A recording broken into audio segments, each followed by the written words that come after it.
And begin to swing your arms. And as you do, allow the rib cage to go with it. But try to keep the hips steady. So we're trying not to let the hips go with the flow, trying to keep those hips steady.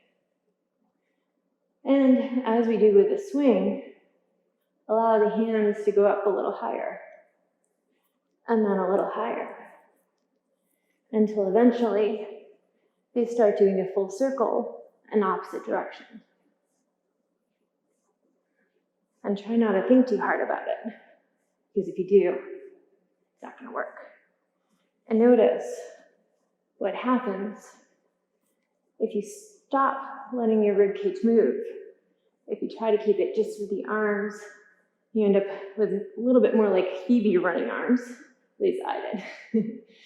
So go back, swinging forward and back, letting the arms go, and switch directions. And then switch directions again.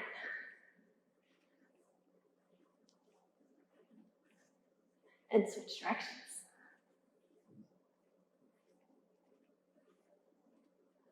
And one more time, we'll switch.